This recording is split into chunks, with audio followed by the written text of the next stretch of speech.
हरे कृष्णा, राधे राधे। तो भक्तों, बहुत बहुत स्वागत है आपका हमारी किशोरी कृपा चैनल में। तो सबसे पहले आप कर लीजिए यहाँ पर हमारी प्यारी प्यारी राधा रानी के दर्शन। और आज का जो वीडियो है वो है, बहुत सारे भक्त सवाल कर रहे हैं कि दीदी क्या लड्डू गोपाल जी के साथ राधा रानी का होना ज़रूरी है। तो आज हम इसी टॉपिक पर बात करने वाले हैं। और आपसे मैं रिक्वेस्ट करूंगी कि अगर आप सच में अच्छे से समझना चाहते हैं ना, तो वीडियो को पूरा देखें, ठीक है। तो चलिए बिना देरी किए वीडियो को कर लेते हैं शुरू। तो बहुत सारे भक्तों के मन में ये सवाल रहता है कि अगर हम बिना राधा रानी के लड्डू गोपाल जी की सेवा पूजा कर रहे हैं तो क्या लड्डू गोपाल जी हमारी पूजा स्वीकार करते हैं या नहीं। कहीं ऐसा तो नहीं है कि राधा रानी नहीं है साथ में तो लड्डू गोपाल जी हमारी सेवा स्वीकार ही नहीं करते। तो देखिए, सबसे पहले मैं आपको बता दूं कि ऐसा नहीं है। पहले भी ना घरों में सिर्फ लड्डू गोपाल जी ही हुआ करते थे, क्योंकि पहले राधा रानी के श्री विग्रह मार्केट में नहीं मिलते थे। तो क्या किया जाता था कि जहाँ भी लड्डू गोपाल जी की मूर्ति होती थी मंदिर में, वहाँ पर राधा कृष्ण का कोई फ़ोटो चित्र ऐसा लगा दिया जाता था, ठीक है। और वैसे भी जो हमारे कृष्ण कन्हैया हैं और राधा रानी हैं वो दो नहीं है, वो एक ही हैं। तो आप बिल्कुल भी परेशान ना हो और पूरे श्रद्धा भाव से अपने लड्डू गोपाल की सेवा करें। उन्हें कभी राधा रानी बना दें, उन्हें कभी बाल गोपाल के रूप में श्रृंगार कर दें। देखिए, कई बार ऐसा भी देखा गया है कि लड्डू गोपाल जी को ना भक्त देखा देखी भी ले आते हैं, एक दूसरे को देखते हैं तो वो ले आते हैं, लेकिन बाद में वो उनके लिए समय नहीं निकाल पाते हैं, ना उन्हें स्नान कराते हैं ना उन्हें भोग लगाते हैं, जो कि करना बेहद गलत है, ठीक है। तो मैं हमेशा ये कहती हूँ कि जितनी सेवा हमसे हो सके हमें उतनी ही सेवा लेनी चाहिए, उतने ही नियम बनाने चाहिए जितने नियम हम आसानी से कर सकें। क्योंकि जब हम थोड़े दिन नियम करने के बाद और हम जब छोड़ देते हैं ना वो चीज़, तो वो करना बहुत गलत होता है, ठीक है। तो सबसे पहले मैंने आपकी ये बात क्लियर कर दी कि अगर आपके पास लड्डू गोपाल हैं तो आप लड्डू गोपाल जी की सेवा मन लगाकर कीजिए, आपकी राधा रानी भी आपसे उतना ही प्रसन्न होगी, ठीक है। तो अब हम बात करते हैं कि जिनके घर में राधा रानी हैं, जो लोग निरंतर राधा कृष्ण की सेवा कर रहे हैं पूरे नियम के साथ, पूरे प्रेम के साथ, श्रद्धा के साथ, तो देखिए हमारे गुरुजन कहते हैं कि राधा रानी की सेवा ना हर किसी को नसीब नहीं होती है, हर किसी के घर में राधा रानी की सेवा नहीं हो सकती है।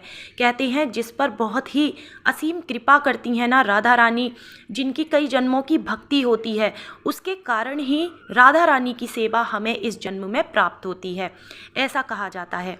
और कहते हैं कि राधा रानी की सेवा करना तो दूर, उन्हें घर लाने के बारे में भी हमारे मन में कभी ख्याल ही नहीं आता है जब तक कि उनकी इच्छा ना हो। और जब उनकी कृपा बरसती है तो पता नहीं कैसे भक्त के मन में एक तड़प उठती है कि मेरे घर में भी राधा रानी होनी चाहिए, और ना जाने कैसे वहाँ राधा रानी विराजमान हो जाती हैं। आप अच्छा भक्तों से पूछ के देखिएगा, उन्होंने पहले से कोई प्लानिंग नहीं की होगी, ना जाने कैसे उनकी यहाँ राधा रानी विराजमान हो जाती हैं। कोई कहता है कि हमारे लड्डू गोपाल जी स्वयं राधा रानी को लेके आए हैं, कोई कुछ कहता है, कोई कुछ कहता है, ठीक है। अच्छा, मैं अपनी बात आपको बताऊं, मेरे घर में भी 2 लड्डू गोपाल जी थे और मैं अपने लड्डू गोपाल जी की सेवा पूरे प्रेम भाव से कर रही थी, उनको सुलाना, जगाना, स्नान कराना, भोग लगाना, सारी चीज़ें। लेकिन पता नहीं कैसे अचानक से ऐसे मन में ख्याल आता था कि नहीं, मेरे राधा रानी के बिना मेरा मंदिर सूना है, मुझे राधा रानी को लेके आना है। लेकिन फिर क्या होता था, मैं सोचती थी नहीं, मैं कर नहीं पाऊँगी, पता नहीं भक्त कैसे कर लेते हैं राधा रानी की सेवा, मैं इतना कर ही नहीं पाऊँगी, बस फिर रुक जाती थी। और लेकिन अचानक से कैसे राधा रानी आई, सच में आप यकीन नहीं मानेंगे कि हमारा सुबह में प्लान, केवल एक बात चल रही है घर में कि राधा रानी लानी है, और शाम तक राधा रानी विराजमान भी हो गई। तो देखिए, हम भक्त कुछ भी नहीं कर सकते हैं बिना प्रभु की मर्जी के। प्रभु को जिससे जो कराना है प्रभु करा ही लेते हैं। और भक्ति एक ऐसी चीज़ है जो हम ना तो किसी की देखा देखी कर सकते हैं और ना ही अपनी मर्जी से कर सकते हैं। ये सिर्फ प्रभु की कृपा से ही हो पाता है। हम राधा कृष्ण की साथ में पूजा करते हैं ना, तो सच में बहुत आनंद आता है इनका श्रृंगार करने में, इनसे बातें करने में।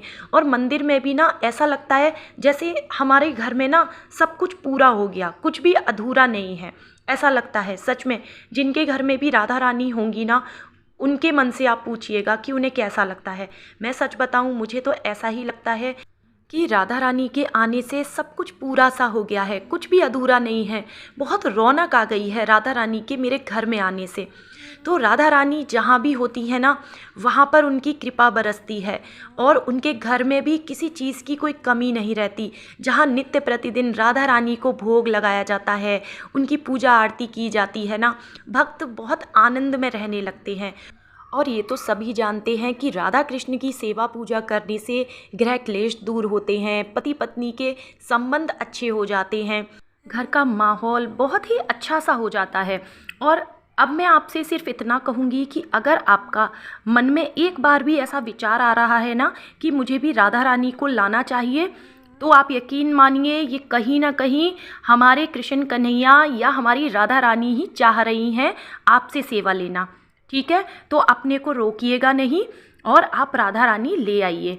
और रही बात सेवा की, तो देखिए सेवा कराने वाले भी यही हैं, यही हमें इतनी शक्ति देते हैं और सामर्थ्य भी यही देते हैं। तो अगर आपके मन में ऐसे विचार आ रहे हैं तो आप राधा रानी को ज़रूर लाएं।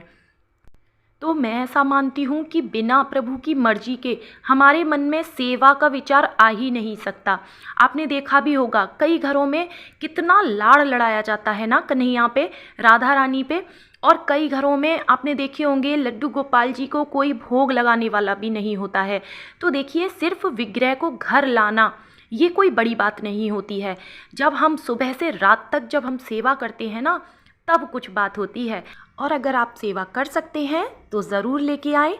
तो उम्मीद करती हूँ आपको आपके सवाल का जवाब मिल गया होगा। मिलती हूँ नेक्स्ट वीडियो में, तब तक के लिए हरे कृष्णा, राधे राधे।